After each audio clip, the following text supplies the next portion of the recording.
Shalom Bapak Ibu sekalian, senang berjumpa kembali dengan Bapak Ibu semuanya. Saya berdoa supaya kita semuanya sehat-sehat saja, jiwa kita makin sehat dalam Tuhan. Nah, saya ingin menyampaikan pada pagi hari ini sebuah rema yang saya dapat, yang saya bagikan buat Bapak Ibu Saudara. Pentingnya bahwa hari ini kita punya roh yang menyala-nyala, menjaga roh kita tetap menyala-nyala. Sebab dengan roh yang menyala, kita akan mengerti semua agenda surga. Dengan roh yang menyala, kita akan mengerti semua keadaan yang terjadi ini dalam perspektif atau pandangan Tuhan. Dan saya percaya ketika kita punya roh yang menyala-nyala, kita akan punya energi tambahan untuk kita bisa mengatasi semuanya. Ingat bahwa ada seorang namanya Yusuf, ketika dia dijual oleh saudaranya, dia seperti orang yang tidak punya pengharapan sama sekali, di dalam sumur, dijual ke pedagang, kemudian sampai ke Mesir, sampai di rumah Potifar sebagai pembantu rumah tangga. Bayangkan bahwa Yusuf ini anak kesayangan papi, ya. Papi Yakub. Namun akhirnya dia harus dipenjara juga 13 tahun dalam masa-masa kesukarannya. Tapi saya percaya bahwa Yusuf itu mengerti agenda surga. Bapak Ibu, saya berharap pada pagi hari ini kita mengerti agenda surga dengan roh yang menyala-nyala. Ada satu perikop yang saya ingin bagikan dalam Lukas 10 ayat yang ke-38 sampai ayat yang ke-42 saya bacakan.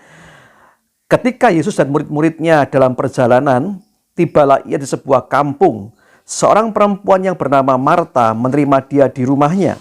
Perempuan itu mempunyai seorang saudara yang bernama Maria. Maria duduk dekat kaki Tuhan dan terus mendengar perkataannya. Sedang Marta sibuk sekali melayani. Ia mendekati Yesus dan berkata, "Tuhan, tidakkah engkau peduli bahwa saudaraku membiarkan aku melayani seorang diri? Suruhlah dia membantu aku." Tapi Tuhan menjawab, "Marta, Marta, engkau khawatir dengan menyusahkan diri dengan banyak perkara. Tapi hanya satu saja yang perlu. Maria telah memilih bagian terbaik yang tidak akan diambil daripadanya."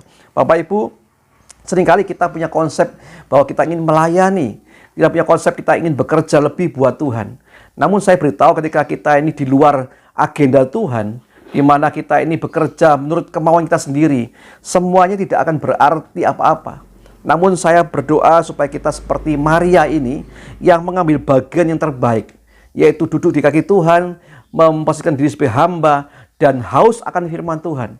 Saya ajak Bapak Ibu pagi hari ini untuk kita dalam kondisi seperti ini makin haus akan kebenaran firman Tuhan, kakinya dan terang bagi jalannya. Mari kita berdoa hari ini sungguh-sungguh, kita minta hati yang mau dipenuhi dengan firman Tuhan, kebenaran firman Tuhan. Dan saya berdoa, saya memikirkan bahwa selama kita di rumah ini, atau Bapak Ibu yang hari ini dirumahkan, atau yang mungkin dalam keadaan yang di PHK, ini waktu tepat kita untuk mendekat dengan Tuhan. Dan saya percaya Marta ini begitu sibuk melayani Tuhan, sampai dia melupakan agenda Tuhan sebenarnya. Tuhan ingin datang ke rumah mereka, supaya mereka mendengar firman kebenaran itu. Namun Marta sibuk dengan pola pikirnya sendiri, ingin mengentertain Tuhan dengan begitu rupa. Bapak, itulah pola dunia hari-hari ini. Banyak orang sibuk dengan hal-hal lahiriahnya, namun tidak banyak orang-orang yang membangun manusia batiniahnya. Saya ajak bagi kita hari ini untuk lebih fokus untuk membangun manusia batiniah kita, sebab yang di dalam kita ini kekal, Bapak Ibu. Saya sungguh bersyukur kemarin ketika saya berjumpa dengan teman saya. Teman saya ini punya gereja yang tidak terlalu besar, ya lebih kecil dari kita, dan dia hanya seorang gembala kecil. Namun ketika dia mulai sharing dengan saya terbantu, saya terhibur dengan luar biasa ketika beliau berkata bahwa dia selalu berusaha untuk mematikan kedagingannya.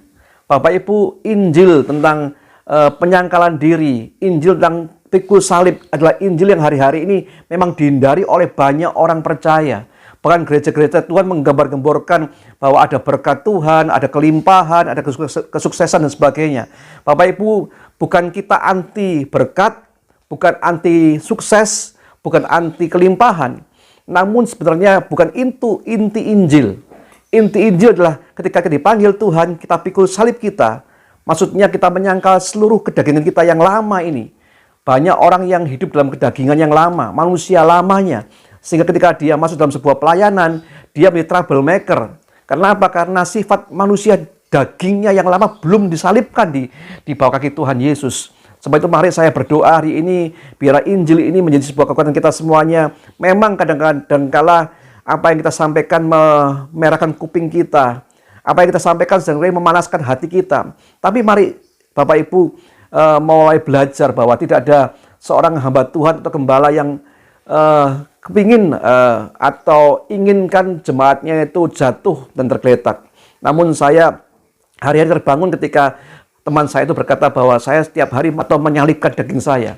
Ingin marah, tapi biarlah dia izinkan Roh Kudus ini terus menasihati dia, menguatkan dia, sehingga dia menjadi pribadi yang hari-hari ini pribadi yang sangat ramah, sangat murah senyum, sangat sukacita. Kenapa? Karena keadaan ini tidak lagi mempengaruhi hidupnya, karena dagingnya telah disalibkan bagi Tuhan. Mari Bapak Ibu kita menyalibkan manusia lama kita dengan segala kedagingannya, segala keinginannya. Seringkali kita jatuh dalam pergumulan, karena hari ini saya berdoa supaya kita semuanya tidak seperti itu, tapi kita semuanya berkata seperti firman Tuhan, mencukupkan dalam segala perkara, hidup dalam kasih Tuhan yang memelihara kita, dan kita bersyukur atas apa yang kita miliki hari ini. Keluarga yang baik, anak yang baik, istri yang baik, itu karunia Tuhan. Suami yang baik, cukuplah bagi kita. Kita tidak perlu melihat membandingkan diri dengan orang lain yang lebih mungkin punya harta yang lebih dengan kita, sehingga kita berusaha mengejarnya demikian rupa. Mari kita berdoa supaya kita menyalibkan daging kita yang ini, ya, supaya kita ini menjadi pribadi seperti Maria yang haus akan firman Tuhan. Karena firman Tuhan itu kalau kita buka hati kita, firman Tuhan akan mengoreksi kita tiap-tiap hari.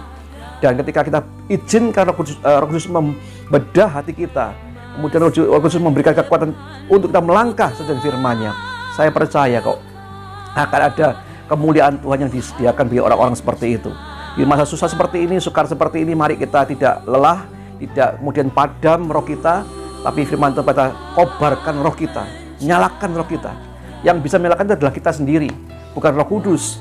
Roh Kudus akan membantu kita, tapi roh kita yang kita punya ini, mari kita berikan untuk kemuliaan Tuhan, sehingga apa yang kita hari-hari kerjakan semuanya itu terhitung di hadapan Tuhan. Saya berdoa pada pagi hari ini supaya firman Tuhan yang singkat ini jadilah seperti Maria yang ingin haus akan firman Tuhan. Jangan Marta yang ingin terus melayani dengan konsepnya sendiri sehingga dia tidak mengerti agenda surga, Bapak Ibu. Mari kita belajar di tengah-tengah COVID seperti ini, badai seperti ini. Saya tetap percaya ada pengharapan yang Tuhan berikan buat kita. Justru saya melihat bahwa dalam keadaan seperti ini makin jelaslah siapa orang-orang yang mengandalkan Tuhan dan siapa orang-orang yang hanya berbicara mengandalkan Tuhan. Beda antara orang yang mengandalkan Tuhan dan orang yang hanya berbicara mengandalkan Tuhan. Mari kita menjadi orang-orang yang mengandalkan Tuhan dalam segala situasi, dan kiranya Tuhan berkati kita semuanya. Mari kita berdoa bersama-sama. Bapa, kami bersyukur pada pagi hari ini atau sepanjang hari ini kami berdoa buat setiap jemaat-Mu yang ada di rumah masing-masing. Bapa, kami berdoa biar kuatkan roh mereka, supaya pada hari ini mereka mendengar firman Tuhan ini untuk mengobarkan, meletupkan roh mereka. Karena orang yang punya semangat adalah orang yang bisa menanggung penderitaannya. Kami berdoa Tuhan, kiranya Roh Kudus terus bekerja dalam hati kami. Dalam keadaan seperti ini kami makin mengerti ya Tuhan, bahwa Tuhan punya rencana yang ajaib buat kami, memurnikan setiap umat-umat-Mu. Dan ketika nanti kami dipulihkan Tuhan, kami menjadi pribadi yang menjadi manusia baru ya Tuhan, yang mau untuk mengejar Tuhan, yang mau untuk bicara, ingin selalu dekat dengan Tuhan. Dan kami berdoa Tuhan pada pagi hari ini, kuatkan kami yang lemah ya Tuhan. Pada hari ini hamba berdoa buat setiap rumah-rumah yang hari ini sedang ada penderitaan. Mungkin Tuhan hari-hari ini Tuhan mereka sedang punya kesusahannya sendiri. Kami berdoa biar Tuhan kuatkan setiap jemaat-Mu ya Tuhan, supaya setiap kami menjadi pribadi yang kuat dalam Tuhan di tengah badai seperti ini, dan kami keluar sebagai pemenangnya. Terima kasih Bapak, kami bersyukur dalam nama Tuhan Yesus berdoa dan terima kasih. Haleluya. Amin. Selamat menempuh hari-hari kita, dan saya percaya Tuhan pasti jaga kita, Tuhan memelihara kita semuanya. Haleluya, Tuhan berkati.